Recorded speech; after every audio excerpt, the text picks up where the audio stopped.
मेरे बांके बिहारी लाल, मेरे बांके बिहारी लाल, तू इतना ना करना श्रृंगार, नजर तो है लग जाएगी कान्हा, नजर तो है लग जाएगी।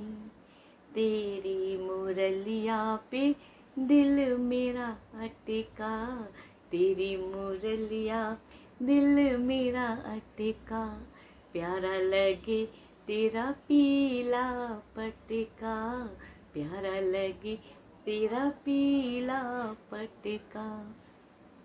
तेरे गल बैजंती माँ हो, तेरे गल बैजंती माँ, तू इतना ना करियो श्रृंगार, नजर तो है लग जाएगी कान्हा, नजर तो है लग जाएगी। बोलो बांके बिहारी लाल की जय। जय श्री हरिवंश, जय हो राधा रानी की, श्री जी की। तो कैसे आप सब लोग, सुप्रभात और स्वागत है आप सबका मेरे YouTube चैनल, मेरे ब्लॉग में और मेरे अनुभव में फिर से। और मैं आपको 3-4 दिन के बाद दिख रही हूँ क्योंकि मुझे वायरल हो गया था, फैला हुआ है देहरादून में, और जगह भी फैला हुआ है। तो कल परसों भाई ने बताया कि उनकी फैमिली में सहारनपुर में भी फैला हुआ है। तो आज स्वस्थ हुई तो मैंने सोचा आपसे मिल लूँ। बीच में बिल्कुल मन नहीं हुआ, सोचा भी कि चलो इसको कंटिन्यू रखते हैं, लेकिन क्या करें अगर शरीर साथ ना दे। तो आज का जो हमारा सत्संग ही समझ लो, तो जो कि मैंने भी कहीं से सुना है तो आपको सुना रही हूँ। और ये है, दर्शाता है कि जो हमारे प्रभु हैं श्री बांके बिहारी जी, मदन मोहन जी, श्री कृष्ण भगवान, कान्हा जी, उनकी नज़रों में या जो भी हमारे प्रभु हैं, सभी सभी धर्म के व्यक्ति के लिए एक हैं। उनकी नज़रों में सब समान है। कोई भी, वो कहते हैं मैं कण कण में विराजमान हूँ, और सभी उनको प्रिय हैं। ऐसा नहीं है कि कोई हिंदू, मुस्लिम, सिख, ईसाई, नहीं, प्रभु की भक्ति में जो है तो प्रभु उनको प्रेम करते हैं। ऐसे एक मैंने छोटी सी चर्चा में आपसे करने जा रही हूँ। एक पोस्ट ऑफिस में एक पोस्टमैन थे मथुरा वृंदावन में, काले खान। अब मुझे मथुरा वृंदावन में से पर्टिकुलर मुझे पता नहीं चल रहा है कि मदन मोहन जी का मंदिर मथुरा वृंदावन में, लेकिन दोनों में से किसी एक जगह है। जितना मुझे, देखिए मैं लिख के तो नहीं मैं सुनाती, जितना मुझे स्मरण होता है मैं उतना ही सुना पाती हूँ। तो वो, अब उनके पास एक डाक आई मदन मोहन जी की।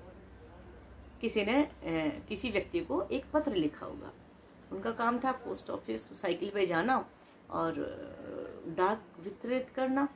अब वहीं पे पास में उसने एक व्यक्ति से पूछा कि भैया ये मदन मोहन जी हैं, मुझे अब तक कोई मिला नहीं, कहाँ पे हैं? सामने ही लिखा हुआ है मदन मोहन, तो यहीं पे हैं। अब पंडित जी थे, मदन मोहन जी का मंदिर था। उन्होंने बोला यही है मदन मोहन जी, तो हमारे यहाँ तो यही है। तो उन्होंने कहा ये चिट्ठी है। तो उन्होंने कहा ठीक है मैं दे दूँगा। उन्होंने कहा नहीं, मुझे एक बार मिला दीजिए, मैं खुद अपने हाथों से चिट्ठी दूंगा। तो पुजारी जी ने हल्का सा उनको दिखा दिया।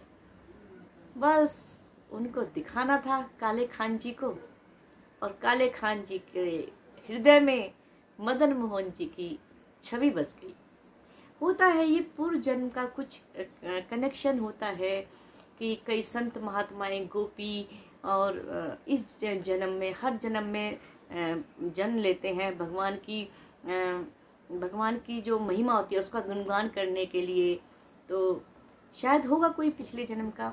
तो जैसे ही उन्होंने मदन मोहन जी की छवि देखी और वो तो उनके हृदय में बस गई, और काले खान तो बस उनको वो करने लगे। अब वो क्या करते, अब उन्होंने सोचा मैं कैसे जाऊं, फिर से उनको कैसे देखूं। तो वो क्या करने लगे, झूठ मूठ के पत्र लिखने लगे और उसको पोस्ट करते, और मोहर वोर लगा के कहते जी ये मदन मोहन जी के लिए चिट्ठी आई है, भेजी होगी किसी ने, मुझे एक बार दिखा दो, मैं अपने हाथों से दे दूं। बस वो ऐसे दर्शन करते। अब भैया उन्होंने सोचा ये तो बहुत दिन तक नहीं चलेगा। हार थक के वो पुजारी जी के पास गए और कहने लगे कि आप मुझे यहीं पे कोई कार्य दे दीजिए, तो जिससे मैं रोज मदन मोहन जी के दर्शन कर सकूं, अपने कान्हा के दर्शन कर सकूं। अब पुजारी जी बड़े सोच में पड़ गए कि भैया ये तो दूसरे धर्म के हैं और लोग क्या बोलेंगे। तो उन्होंने बोला कि एक काम करो, फिर तुम ये जो सीढ़ियाँ हैं ना मंदिर के बाहर, इनकी सफाई का कार्य तुम ले लो। तो सोनी होती है झाड़ू, काले खान रोज वहाँ सफाई करने लगे और अपने कान्हा को बहुत प्रेम करने लगे। उनके धर्म में लोग बोलने लगे तो काफिर हो गया है, अपने अल्लाह को नहीं मानता है, और ये तो ऐसा है। तो क्या था, काले खान की कोई संतान नहीं थी। 10-15 साल हो गए थे उसके विवाह को, उसकी कोई संतान नहीं थी। अब एक दिन उनके धर्म वालों को चिढ़ हो गई।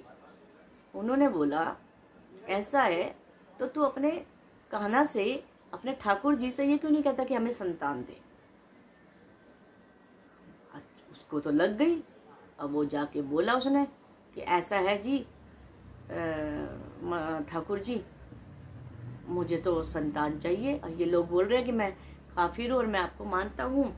तो इतना कहना था और भैया उसके यहाँ तो संतान होगी, उसे पुत्र प्राप्ति होगी।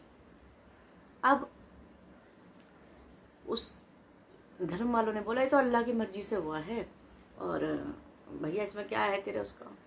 उसने कहा कुछ नहीं। अब वो फिर भगवान की सेवा करता रहा। उसे अपने ठाकुर जी पे पूर्ण विश्वास था।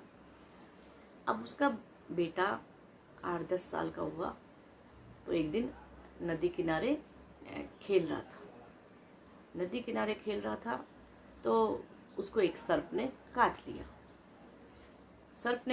कोहराम मच गया। गांव होता था छोटा सा, सबने, उसकी माँ दौड़ी हुई आई। उसकी माँ ने एक व्यक्ति को भेजा कि जाओ काले खान को उसको बुला के लाओ कि तेरे बेटे को सर्प ने काट लिया। तो काले खान सफाई कर रहा था और काले खान दौड़ता हुआ आया उसके पास। उसने कहा, काले खान की जो वाइफ थी, उनकी पत्नी थी, उसने कहा कि तुम वैद्य को नहीं लाई। तो उसने कहा कि मैं तो प्रभु का भक्ति कर रहा था और उसमें दौड़ा आया और मैं तो नहीं लाया। उसकी पत्नी ने उन्हें बहुत वो करी और उनका बेटा मर गया कि तुम्हारे कान्हा जी की वजह से, तुम्हारे ठाकुर जी की वजह से आज हमारा पुत्र मर गया है।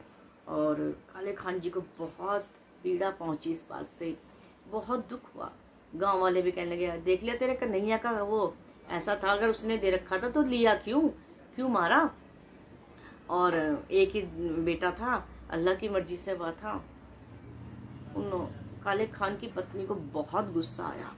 उन्होंने कहा तुम कन्हैया कहते रहो, तुम्हारा ठाकुर ये है वो है, खूब बातें सुनाई और अपने पुत्र को उठाया गोदी में और मदन मोहन जी की जाके सीढ़ियों पे रख दिया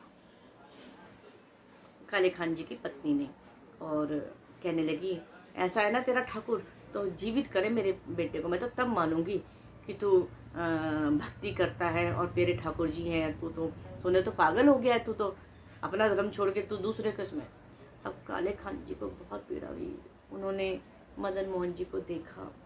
काले खान जी की भक्ति सभी देखते थे, तो लोग इकट्ठे हो गए, पूरे गांव में सब हो गए, पंडित जी और भी पंडित जी सब आ गए। वहाँ पे गोस्वामी थे जो, सब इकट्ठे हो गए। तो उसने करुणा भरी पुकार करी, हे ठाकुर जी, आज एक भक्त की और भक्ति की ये परीक्षा है, आपने दिया है, आप इसे जीवित करिए। तो उनके आंसू टप टप करके जो बच्चे के ऊपर पड़े तो वो बच्चा एकदम से खड़ा हो गया और कहने लगा कहाँ गया वो। वो कहने लगे कौन कहाँ गया। कहने लगे वही जो मेरा दोस्त है, और वो काला सांवला सा था बालक, और उस कन्हैया पता नहीं क्या नाम, उसने श्याम पता नहीं क्या नाम बताया, और मैं इतनी देर से मैं तो उसी के साथ खेल रहा था नदी किनारे, और मैं यहाँ कैसे आ गया, वो तो मेरे साथ खेल रहा था। तो सब समझ गए कि ये तो ठाकुर जी की कृपा है, ठाकुर जी की दया है। तो सबने भगवान को नमस्कार करा, और यह है भक्ति की पराकाष्ठा। और अब जब भी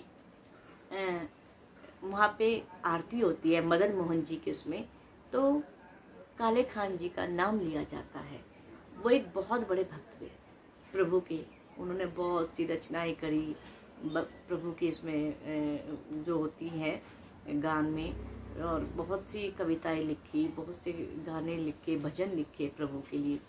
रस खान तो थे ही, लेकिन ये काले खान थे, रस खान की दूसरे थे, ये काले खान थे। तो काले खान जी प्रभु के भक्त हुए। तो आज की मेरी यही चर्चा है कि धर्म कोई भी हो, जो प्रभु की भक्ति करता है दिल से, निष्ठा से, उसे भगवत प्राप्ति जरूर होती है। प्रभु उसका ध्यान किसी न किसी रूप में रखते हैं, बस आपका विश्वास उन पर होना चाहिए। तो आपको मेरा ब्लॉग कैसा लगा जरूर बताइएगा, पसंद आए लाइक कमेंट कीजिएगा, कमेंट बॉक्स में राधे राधे जय श्री हरि लिखिएगा। और मैं यही कहूँगी अंत में, माता पिता अपने बच्चों का ध्यान रखिए, बच्चे माता पिता का ध्यान रखिए, अपने बड़ों का आदर कीजिए, अपने आसपास ग्रीनरी लगाइए, स्वच्छता रखिए। और जो मैं कहती हूँ एक लाइन, बेजुबानों का अगर आप हित नहीं कर सकते, उनको रोटी नहीं दे सकते, तो उन्हें दुत्कारिए मत, उनका अहित मत कीजिए, कुछ मत करिए, कर सकते तो करिए, नहीं तो अहित तो मत कीजिए। इसी के साथ ही आपसे आगे लूँगी, कल फिर मिलते हैं एक नई आध्यात्मिक चर्चा के साथ। जय सिया राम।